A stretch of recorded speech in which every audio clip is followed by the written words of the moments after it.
Assalamualaikum warahmatullahi wabarakatuh.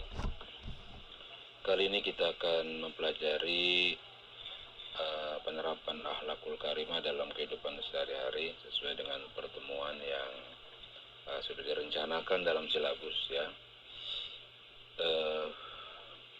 Akhlakul karimah itu artinya akhlak yang mulia, ya, tidak hanya terpuji tapi dia mulia. Akhlakul karimah adalah akhlak yang mulia. Ini sebagaimana sabda Rasulullah SAW yang mengatakan, Innama bu'itsu liutammima makarimal akhlak. Aku diutus ini untuk menyempurnakan akhlak. Jadi bukan diutus untuk menyempurnakan ilmu, enggak, tapi diutus untuk menyempurnakan akhlak.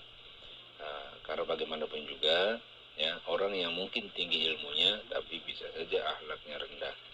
Itu enggak sesuai dengan tujuan manusia diciptakan. Manusia diciptakan itu kan tujuannya ada dua kan. Pertama menjadi hamba Allah ya. Wa ma khalaqtul jinna wal insa illa liya'budun. Tidak aku ciptakan jin dan manusia kecuali untuk ibadah. Ibadah ini tujuan diciptakannya manusia. Jin dan manusia diciptakan tujuannya untuk beribadah, mengabdi kepada Allah. Nah, dari mengabdi kepada Allah ini diharapkan berbuah akhlak ya. Berbuah perbuatan yang baik. Yang tujuan yang kedua, manusia itu dijadikan khalifah. Al-Baqarah ayat 30 dikatakan, Inni ja'ilun fil ardi khalifah. Sungguhnya aku jadikan ya, di muka bumi ini seorang khalifah. Jadikan khalifah ya, Adam. Dan manusia itu jadi khalifah yang memelihara. Nah, sehingga ada korelasi antara kata akhlak, kata makhluk, kata kholik ya. Jadi kholik artinya yang mencipta. Kalau makhluk yang diciptakan. Akhlak adalah perbuatan makhluk yang sesuai dengan sang pencipta. Nah, itu. Lalu apa saja yang termasuk akhlakul karimah dalam kehidupan ini? Yang pertama, beriman.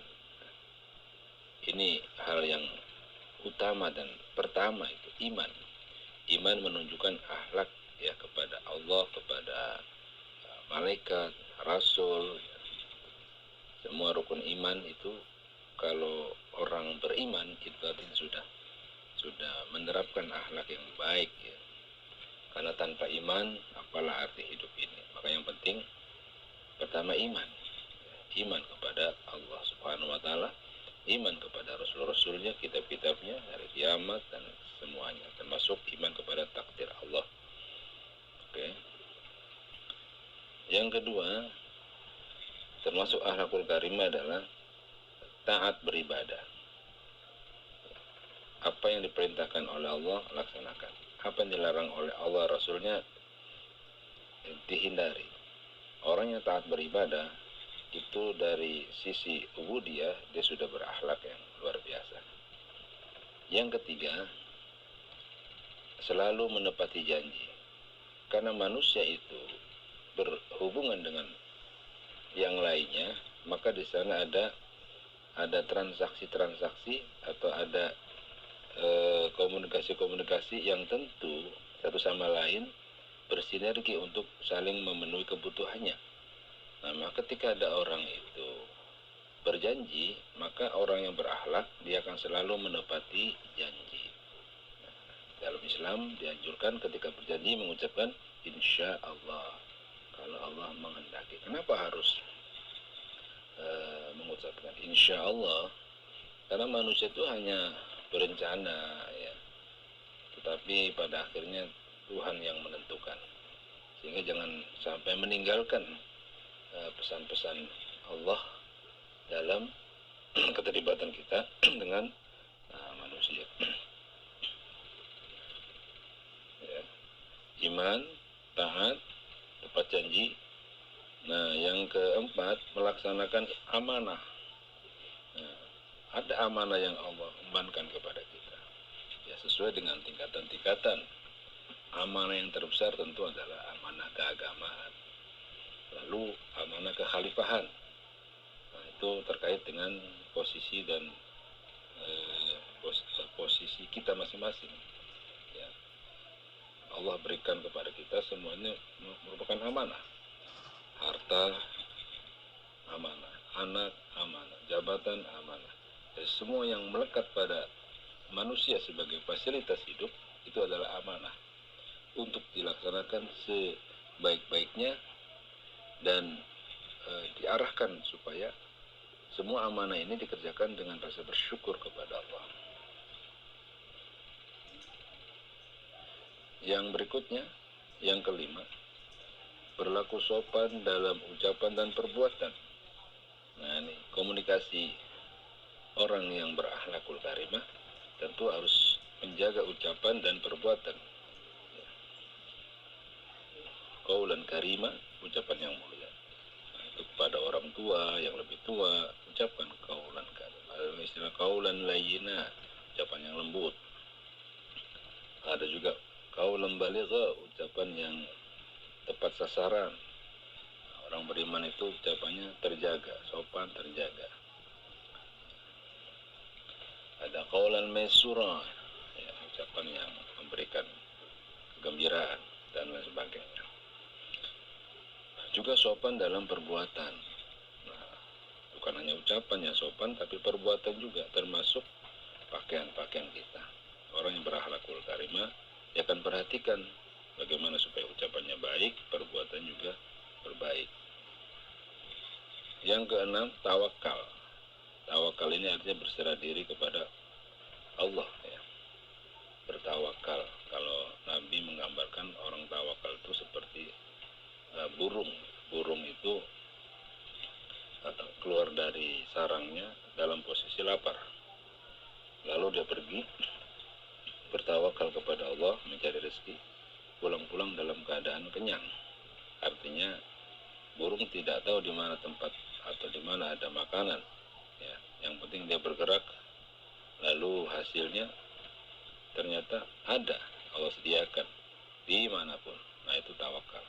Nah, ini manusia yang bertawakal, ini manusia yang punya akhlak, ya. Tidak mendahului ketentuan atau tidak mengomentari hal-hal yang belum sesuai dengan komentar yang buruk atau bersuudzon kepada Allah. Orang yang tawakal ini pasti husnudzon kepada Allah, dan Allah sudah pasti memberikan ujian-ujian di dalam memperoleh kebaikan ataupun ujian berupa keburukan. Yang jelas, Rabbana alaika tawakkalna wa ilaika anabna wa ilaikal masir. Kemudian syukur. Syukur, ya, ini di Quran banyak tentang hikmah tentang syukur. Ya, ada syukur itu punya hikmah. Allah tambah nikmatnya, la in syakartum la azidannakum wa la in kafartum inna azabi lasyadid. Ada syukur itu punya hikmah, mudah untuk mendapatkan ilmu, ya. Mudah untuk mendapatkan ilmu apa? Ya, ilmu al-hikmah tentunya. Kemudian syukur itu juga terhindar dari musibah. Orang bersyukur orang yang insya Allah terhindar dari kesusahan dan musibah-musibah. Ma yaf'alullahu bi'adzabikum in syakartum wa amantum. An-Nisa 147. Tidak perlu kami menyiksa mereka karena mereka sudah bersyukur, sudah beriman. Syukur juga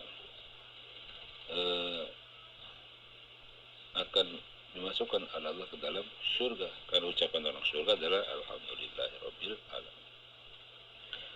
Kemudian akhlak yang berikutnya adalah tawadhu, rendah hati, ya, rendah hati.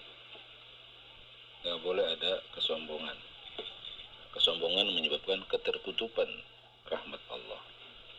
Ya, dan dalam satu ayat juga dikatakan tidak akan masuk surga bagi orang yang ada kesombongan.